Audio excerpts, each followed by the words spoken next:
बहुत बहुत स्वागत है मेरे इस चैनल गेमर्स में। आज का जो टॉपिक है क्लास 10th यूपी बोर्ड दर्पण से संबंधित है और दर्पण में हम लोग प्रतिबिंब से संबंधित सवालों को समझेंगे, जानेंगे और पढ़ेंगे।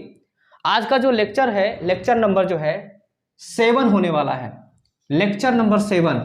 और इस लेक्चर में हम लोग प्रतिबिंब के बारे में समझेंगे कि प्रतिबिंब होता क्या है, एक्चुअली जो है प्रतिबिंब है क्या। जब आप किसी दर्पण के सामने या आईना के सामने खड़े होते हैं तो आपका एक तस्वीर प्राप्त होता है। उस आईने में, ये नहीं कि हवा में तस्वीर बनेगा, तो आईने में तस्वीर बनता है। उस तस्वीर को ही कहते हैं कि आपका एक छाया या चित्र बन रहा है। उस चित्र को ही क्या कहते हैं? प्रतिबिंब कहते हैं, इमेज कहते हैं। इमेज का मतलब होता है, जैसे आप कुछ लोग इस तरह से भी कहते हैं कि या भाई आपका जो है व्यवहारिक, जैसे आप लोगों से व्यवहार बनाते हैं या अपनी जो है कल्चरल जो है सांस्कृतिक रूप को परिभाषित करते हैं, तो लोग कहते हैं कि भाई आप अपनी किस तरह का छाप छोड़े हैं, तो आपकी इमेज क्या है, लोगों के बीच में इमेज क्या है। उसी तरह का इमेज जो होता है लोगों के बीच में बन जाता है कि हाँ फलाने बहुत बढ़िया है और ये जो है बहुत अच्छा काम करते हैं, इनकी व्यवहार अच्छा है, इनके प्रति जो है नॉलेज जो है हमको सीख लेना चाहिए। तो कहने का मतलब वो इमेज नहीं है। इमेज यहाँ पे हम लोग तस्वीर से संबंधित है और तस्वीर से संबंधित सवालों को समझेंगे। प्रतिबिंब किसे कहते हैं, इसकी सबसे पहले परिभाषा। प्रश्न ये है कि प्रतिबिंब किसे कहते हैं। अगर परिभाषा की बात करते हैं तो परिभाषा इसका ये बनेगा कि जब दो प्रकाश की किरण, ध्यान से सुनिए, दो प्रकाश की किरण। अब दो प्रकाश की किरण कहने का मतलब एक वस्तु यहाँ पे है और उसका टॉप पॉइंट यहाँ पे है और उसका जो है डाउन पॉइंट यहाँ पे है। यहाँ से प्रकाश चलेगी, यहाँ से भी चलेगी, और जहाँ पे दोनों प्रकाश की किरण एक दूसरे को काटेंगी वहीं पर वस्तु का प्रतिबिंब प्राप्त होगा। क्या बनेगा? प्रतिबिंब। ध्यान से सुनिए, जब दो प्रकाश की किरणें एक दूसरे को जिस बिंदु पर काटती हैं उस बिंदु पर वस्तु का एक तस्वीर प्राप्त होता है। उस तस्वीर को, उस छाया को, उस चलचित्र को ही क्या कहते हैं? प्रतिबिंब कहते हैं। प्रकाश की किरणें अगर एक दूसरे को जिस बिंदु पर काटती हैं वहीं पर वस्तु का क्या बनता है? प्रतिबिंब बनता है। प्रतिबिंब की अगर बात करते हैं तो प्रतिबिंब दो तरह का होता है, दो तरह का प्रतिबिंब होता है। प्रतिबिंब के टाइप की बात करते हैं तो टाइप में दो टाइप का हो जाएगा। पहला जो टाइप बनेगा, ये जो बनता है वास्तविक प्रतिबिंब बनता है। ये वास्तविक प्रतिबिंब बनेगा, वास्तविक प्रतिबिंब। और दूसरा जो बनेगा वो आभासी प्रतिबिंब बनेगा, आभासी प्रतिबिंब, आभासी प्रतिबिंब, आभासी प्रतिबिंब। पहला क्या बनेगा? वास्तविक प्रतिबिंब, और दूसरा क्या बनेगा? आभासी प्रतिबिंब।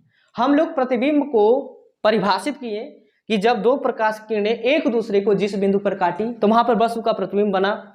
और वह प्रतिबिंब दो हिस्सों में टूट गया, एक वास्तविक और एक आभासी। वास्तविक को हम कहते हैं रियल इमेज और आभासी को बोलते हैं वर्चुअल इमेज। रियल इमेज और वर्चुअल इमेज। वास्तविक प्रतिबिंब किसे कहते हैं?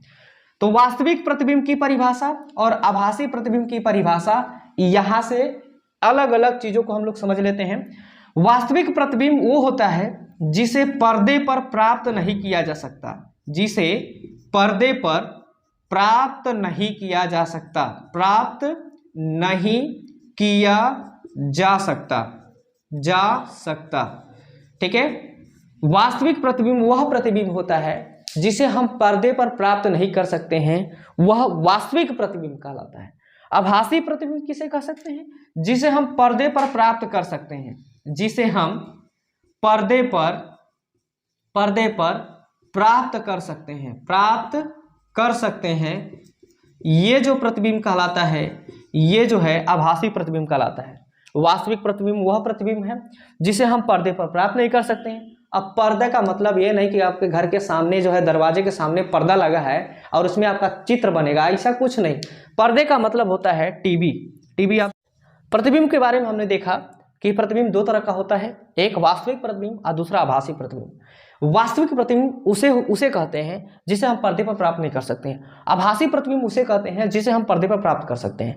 पर्दे का मतलब होता है कि जो टीवी होता है, आप मोबाइल में आप किसी चित्र को देखते हैं या टीवी में देखते हैं या टीवी में किसी मूवी को देखते हैं, उसमें जो चित्र बनता है वो चित्र क्या कहलाता है? वास्तविक प्रतिबिंब कहलाता है। गलत बोले हैं। वास्तविक प्रतिबिंब पर्दे पर प्राप्त नहीं किया जा सकता, मतलब कि यह प्रतिबिंब केवल मानव के रेटिना पर बनता है, हमारे आंखों के रेटिना पर बनता है। ये नहीं कहेंगे कि टीवी पर प्राप्त होगा, टीवी पर आभासी प्रतिबिंब बनता है। जो आप जैसे मान लीजिए आप किसी दर्पण के सामने खड़े हैं और भी कौन सा दर्पण है, समतल दर्पण, तो समतल दर्पण में जो चित्र बनता है वह चित्र हमेशा आभासी बनता है। समतल दर्पण में जो प्रतिबिंब बनता है वो आभासी बनता है। जैसे आप एक आईना के सामने खड़े हैं और आईना में अपने आप को ही देख रहे हैं, जब आपका तस्वीर उसमें बन रहा है उस तस्वीर को हम कहेंगे आभासी प्रतिबिंब, और ये हमारा वर्चुअल इमेज कहलाता है। टीवी पर प्राप्त कर सकते हैं तो टीवी पर जो प्राप्त कर सकते हैं वो हमारा क्या हो जाएगा, आभासी प्रतिबिंब। और जो टीवी पर प्राप्त नहीं कर सकते हैं, मतलब पर्दे पर प्राप्त नहीं कर सकते हैं, उसे हम कहते हैं वास्तविक प्रतिबिंब। वास्तविक प्रतिबिंब और आभासी प्रतिबिंब में बस यही अंतर है कि जिसे हम पर्दे पर प्राप्त कर सकते हैं उसे आभासी, और जिसे हम पर्दे पर प्राप्त नहीं कर सकते हैं उसे वास्तविक। टीवी में जो चित्र बनता है, मोबाइल फोन के अंदर जो चित्र बनता है, या समतल दर्पण के सामने जो चित्र बनता है उसे क्या कहते हैं, उसे हम आभासी प्रतिबिंब कहते हैं। और जो न टीवी पर बने, न मोबाइल फोन में बने, न आपके दर्पण में बने, उसे क्या कहेंगे, आपका वास्तविक प्रतिबिंब। तो उदाहरण इसका कैसे देंगे, इसके उदाहरण के लिए आपको अपनी आंखों की रेटिना को बताना पड़ेगा कि जो मानव की आंखों की जो रेटिना होती है, अब देखिए वहां से लेंस से संबंधित है, लेकिन जो वहां तस्वीर बनती है वह तस्वीर जो है वास्तविक कहलाती है। दर्पण में भी है वास्तविक प्रतिबिंब के लिए, उसके अलग अलग कंडीशन के बारे में पढ़ेंगे। जब हम उत्तल और अवतल दर्पण के बारे में पढ़ेंगे तो वहां पे बताया जाएगा कि किसमें वास्तविक बनेगा, किसमें आभासी प्रतिबिंब बनेगा। तो ये हो गया दर्पण से संबंधित प्रतिबिंब से संबंधित महत्वपूर्ण प्रश्न। अगर पूछ देगा कि वास्तविक प्रतिबिंब किसे कहते हैं तो बोलेंगे कि जिसे पर्दे पर प्राप्त नहीं कर सकते हैं। आभासी प्रतिबिंब किसे कहते हैं, जिसे पर्दे पर प्राप्त कर सकते हैं। उदाहरण के तौर पर आप TV, television, mobile phone, extra कुछ भी दे सकते हैं, लेकिन यहाँ पे आप मानव का नेत्र लिख लीजिएगा, रेटिना लिख लीजिएगा। बस ये प्रतिबिंब हुआ, ये दो हिस्सा हुआ, ये वास्तविक, ये आभासी, ये उसकी परिभाषा, ये इसकी परिभाषा, बस खत्म। नेक्स्ट लेक्चर में हम लोग जो है आगे जो है अगले टॉपिक के बारे में पढ़ेंगे। अगर वीडियो अच्छी लगे तो प्लीज लाइक और शेयर करें।